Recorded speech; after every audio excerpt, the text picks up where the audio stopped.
There are many that dream of flying, of escaping from the pack and finding the place where one has the freedom to turn and soar and sweep the skies with outstretched wings. For those that follow their dreams, the world is a much different place. A desert valley seems like a vast ocean of air into which you and your airplane must immediately dive. A column of clouds becomes a post around which one must roll and turn. Those that fly also know the dangers. They know that there are inescapable boundaries separating what is safe from what will kill. They train, though, to recognize those boundaries, to stay safely within the margins that will bring them home to fly another day. For it is true that airplanes will go out of control, and it is true that staying in control is another challenge of flight.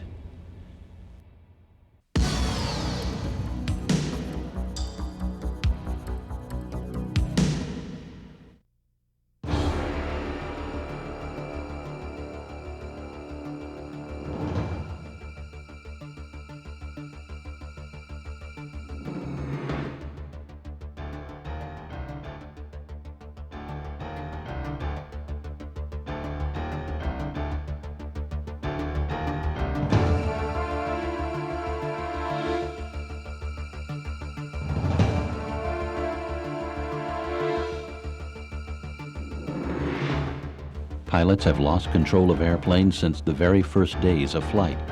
Stalls, spins, and unusual attitudes have long challenged new and experienced aviators alike. The wrong angle of bank, too much pitch, too little airspeed, equipment failures, or any combination of these or dozens of other conditions often leads to an airplane desperately out of control.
Although well understood, one of the most perplexing out-of-control situations is the PIO, shorthand for pilot-induced oscillations.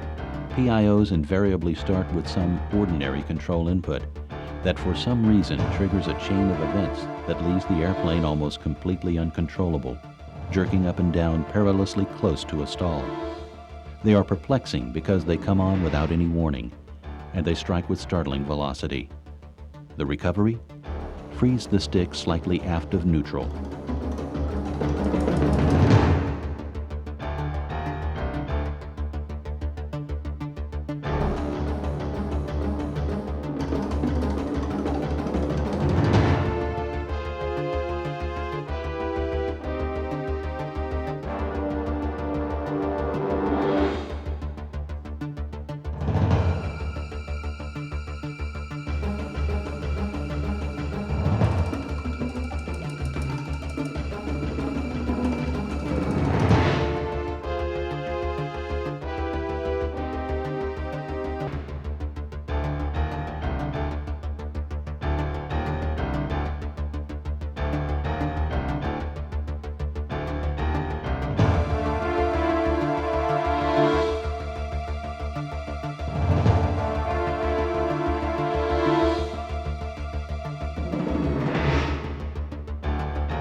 Also perplexing and poorly understood are wingtip vortices. What is well known is that they are tremendously powerful and easily able to flip over the largest commercial transports and tear the wings off smaller planes. What is not well known is how to avoid them, these swirling tornadoes that drift unseen behind the aircraft from which they have sprung.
Few are immune to the unpredictable nature of vortices. Thought largely to be responsible for the crash of the XB-70, vortices likely induced an out-of-control situation that pulled inward the F-104 chase plane and caused it to collide with the bomber's tail. The results were disastrous.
Staying in control during mid-air refueling is absolutely essential, and vortices are but one challenge facing the pilot.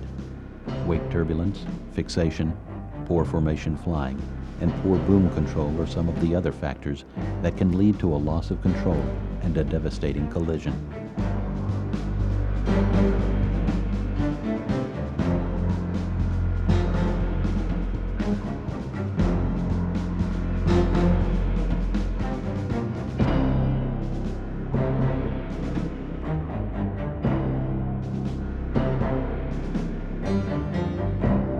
Designing and testing the safest mid-air refueling system took years of trial and error. Today, the telescoping boom and the semi-rigid basket are standard procedure for the Air Force and Navy. In the early years, however, it was not so cut and dry. Engineers experimented with every manner of mid-air connection and commonly varied the refueling stations, often to the frustration of the test pilot.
Owing to its construction, it was common enough to join up on a tanker only to discover a damaged basket. Under such circumstances, getting gas is exceedingly difficult. Two factors bear consideration, though. First, while trying to connect, a pilot applies his training to maintain a rapid scan of the airspace around him, and thus to avoid basket fixation at the expense of tanker separation. The pilot also watches for the first indications of a wobbly hose and the onset of a vicious sine wave that can snap off the refueling connection.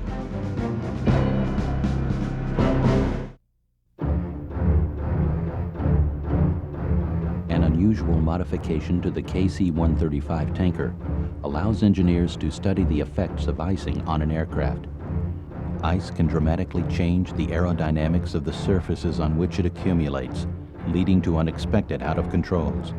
In these tests, accumulations are clearly visible and can be easily studied after several minutes in the atomized spray from this nozzle.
Perhaps the unsung hero of flight testing is the pilot of the chase plane.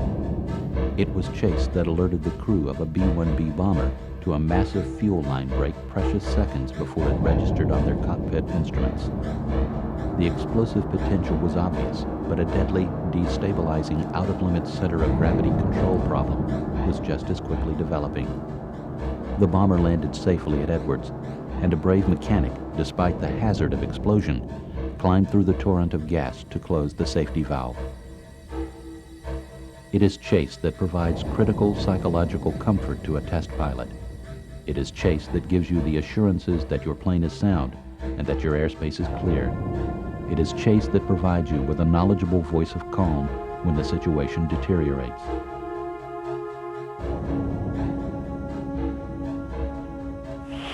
Ready? Is main gear touching down now? Yeah, touchdown looks real nice. Real good. Slowly keep the nose level. Call out 130 when you get there. You bet. The nose down just a little bit. A little bit more. 140. Bring the nose down a little bit more. A little bit more. It's real nice. 130. Keep her coming. Keep her coming. Keep her coming. Keep her coming.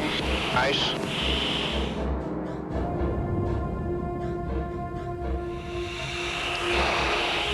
Looks real good. Looks perfect. Real nice. No problem. Okay, that's Don't forget to cut your engines.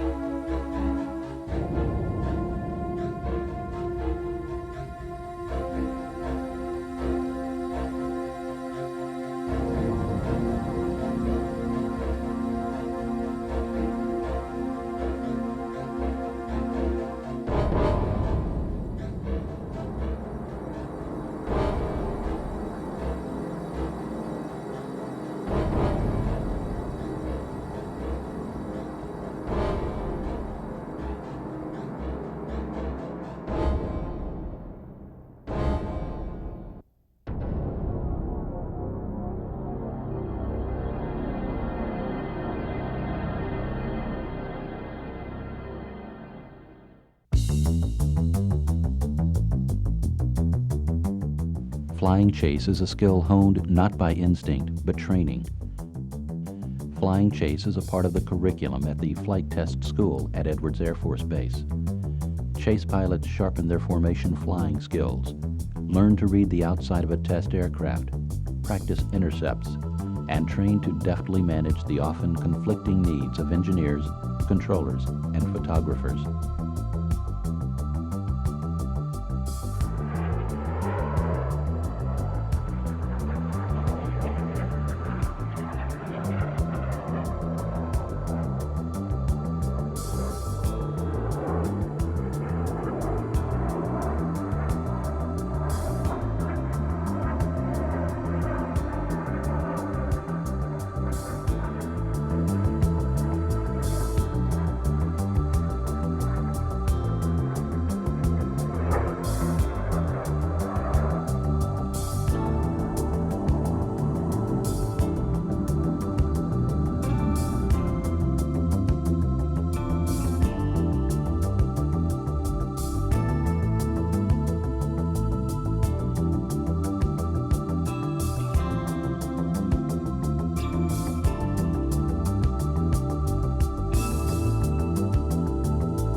It is standard procedure to launch a chase plane with every flight test.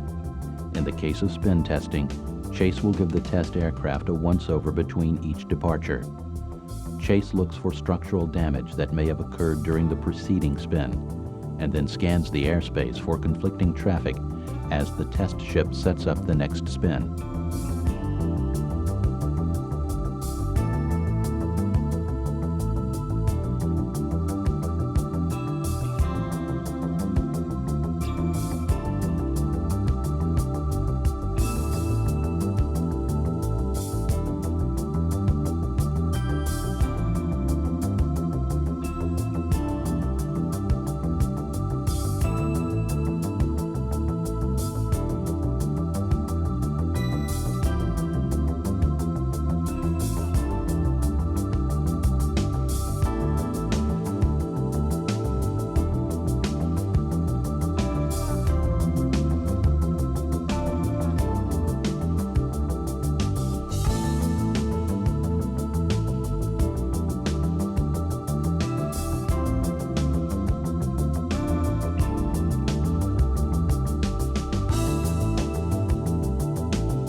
The types of aircraft used for the chase plane are often the same as the test aircraft.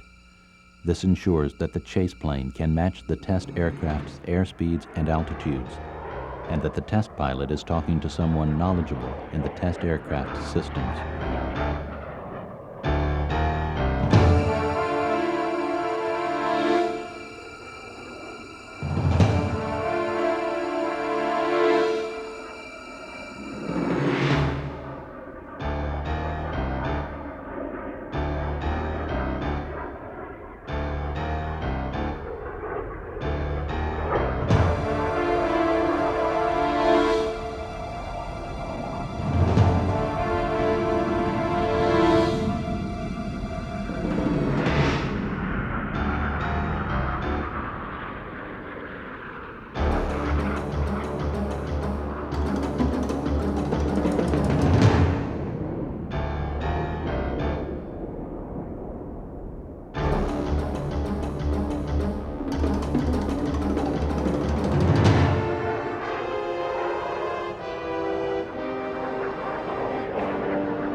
Test aircraft often launch with a package of aircraft: a chase plane for observations, a camera ship when Chase isn't flying the cameras, and a tanker for quick aerial refuelings. Both the YF-16 and YF-17 test flights were accompanied by a small fleet of support aircraft.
Chase planes are indispensable during in-flight emergencies. Problems tend to come in bunches, and damage to one system often triggers damage to another. Chase pilots are a second set of eyes alertly tuned to the spread of damage. A pilot suffering a gear malfunction knows that an ordinary, controlled landing will be impossible, but that a safe landing nonetheless can be achieved. In order to plan that landing, the pilot needs to clearly understand what's wrong. How much damage is there? Is the nose wheel gone, or is the entire assembly missing? Chase is there for the visual inspection, and Chase will stay in formation all the way through the landing rollout, ready to immediately respond in support of the crippled aircraft.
25, we're settled into it. Now at Rosamond there at 23.7. There's one at 23.2, quite a bit faster this time. Two at 22.7. Three at 22.3. Airspeed's about 44. Going NASA modified, there's 5. Neutral, opposite rudder. The yaw rate is picking up a little bit. And we're out of it. Nose pitch down. 1-0 recovered. A much feared out of control is the spin. A spin develops along certain predictable lines. A wing stalls, causing a loss of lift, which in turn causes the aircraft to fall. During the fall, there is usually some propelling force that starts the aircraft turning. Often it is a vortices coming off a wing that strikes the tail and induces the spin. Spins are unpredictable, and the oscillating motions are extremely disorienting to the pilot. Recoverability of the aircraft is often in doubt.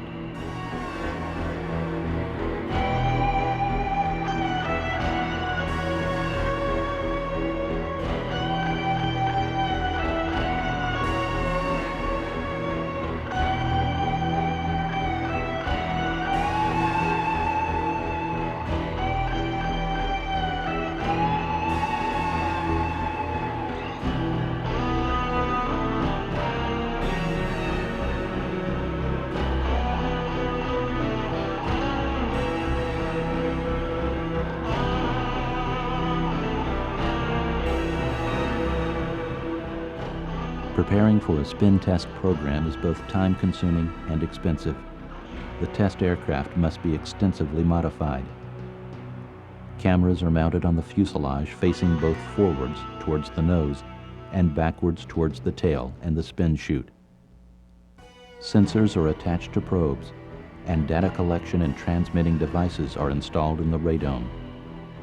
Spin recovery devices are critical in a spin test program.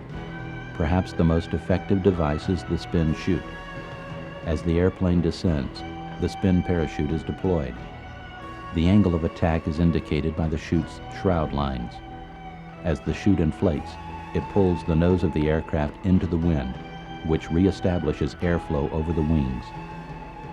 Once the wings have airflow, flight controls will become responsive and the pilot can begin the spin recovery.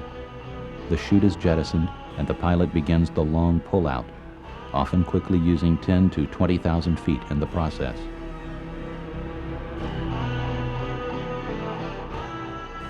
The installation of a spin chute is unique to each aircraft. Mortar tests are run to assure chute activation. Artificial wind is used to test the chute's overall effectiveness.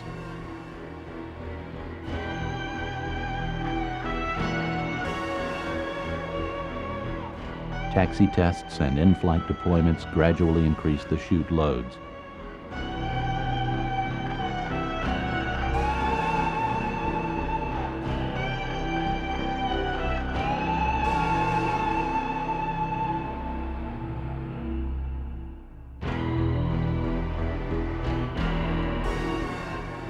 JATO bottles on the wingtips were tried, but their operation was unpredictable and ultimately discarded.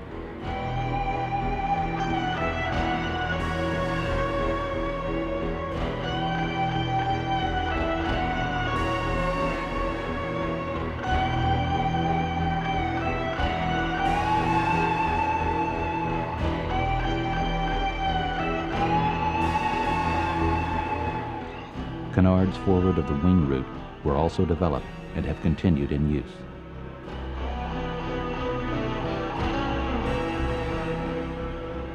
The F-4 spin chute has a unique profile. The F-4 is one of the few tactical jets that has a chute already built in, which is used during the landing. The addition of the spin chute took into consideration unobstructed access to the Phantom's drag chute. A more conventional spin chute assembly can be found on the F-15.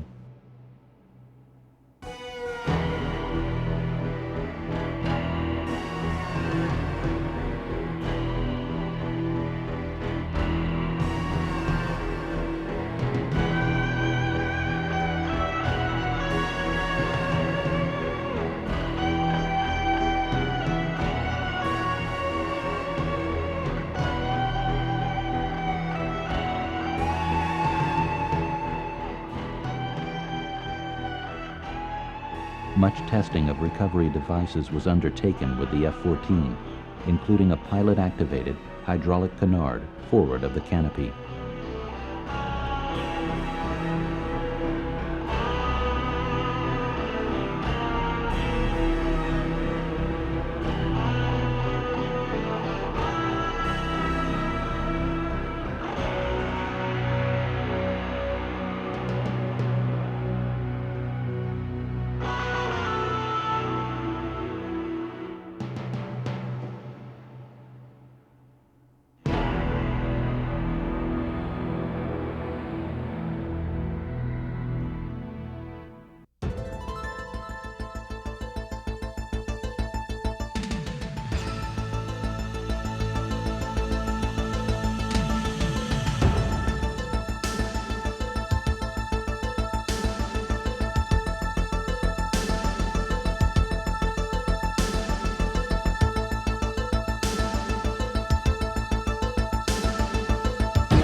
Cockpit cameras provide their own data.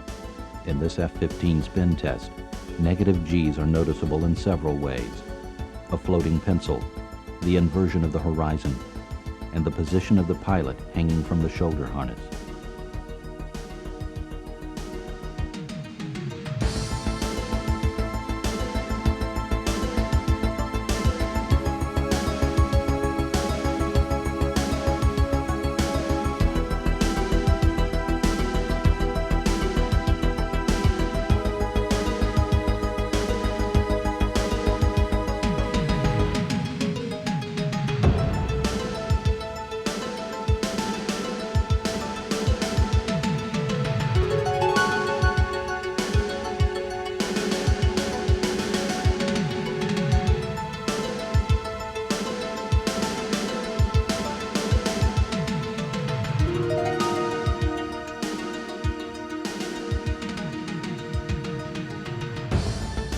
A unique oscillation in the F-15 spin was discovered, and it is now known as auto roll. The aircraft breaks into the spin and then begins a series of 360-degree rolls. Auto roll had not been encountered before to the degree it happens with the F-15.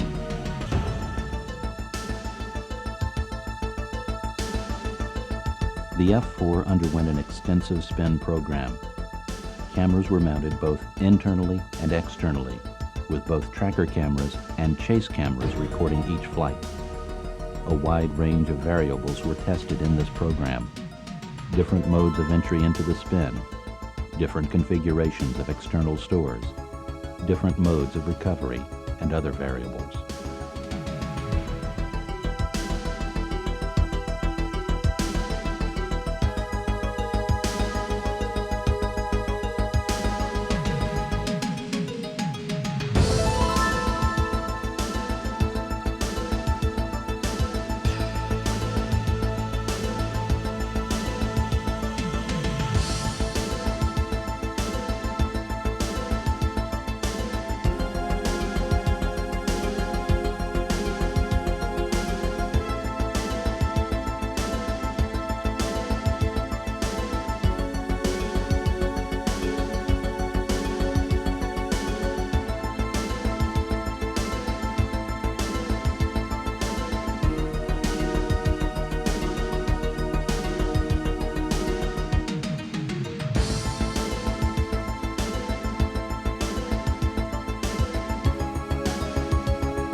A spin chute is deployed when all else has failed. Because it is one of the last options selected by the pilot, the spin is usually well developed. Bank angles between 60 degrees, left and right. The aircraft is spinning at 80 degrees a second. The angle of attack is as much as 80 degrees. And the plane is plummeting 21,000 feet per minute. The violent wind forces on the spin chute and the chute's tendency to wrap around the tail were well photographed during the F-4 program.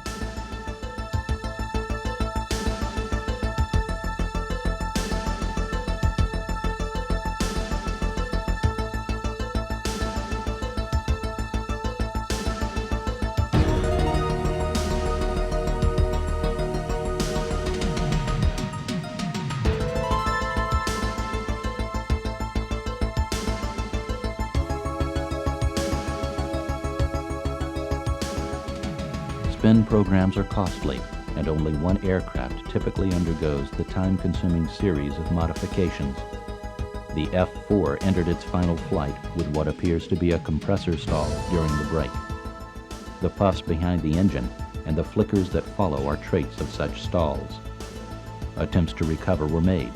However, it is likely that any possibility of success was lost at the onset of the compressor stall. The pilot and the backseater successfully ejected. The aircraft impacted less than a minute later, thus ending the F-4's spin test program.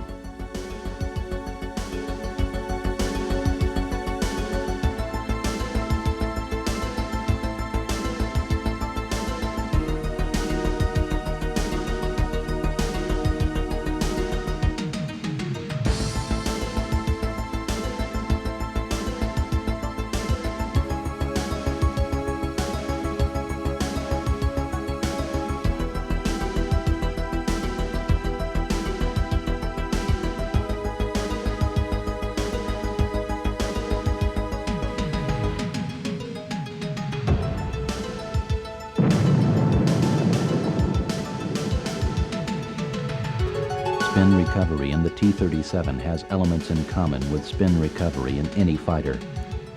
After departure, the pilot holds neutral stick, then sharply pushes the aircraft forward, quickly pulling the stick back to neutral so not to continue into a negative G stall, and applying power. This gets the nose down and rebuilds precious lift. Coming to mill now. Okay. You're clear to go. Roger, cleared.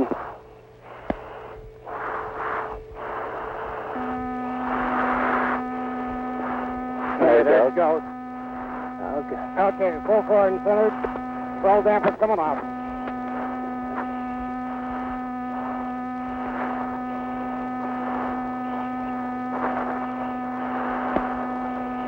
Okay, it's spinning.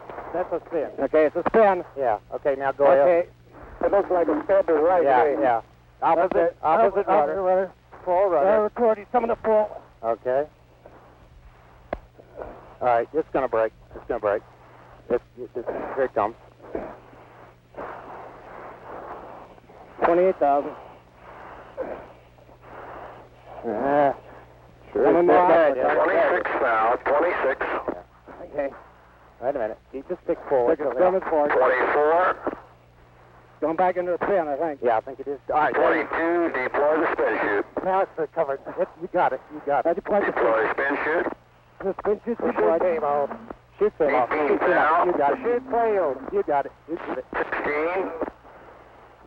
Get out, Pete. 14. Eject.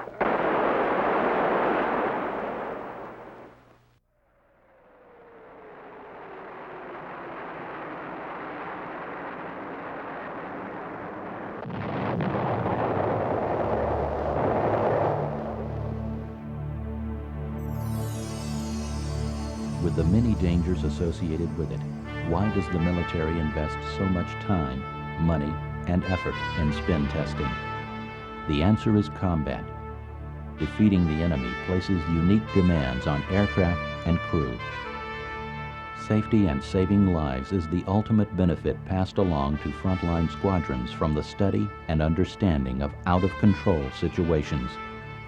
The price of a lost aircraft is a small price to pay indeed, when the very survivability of a flight crew is at stake.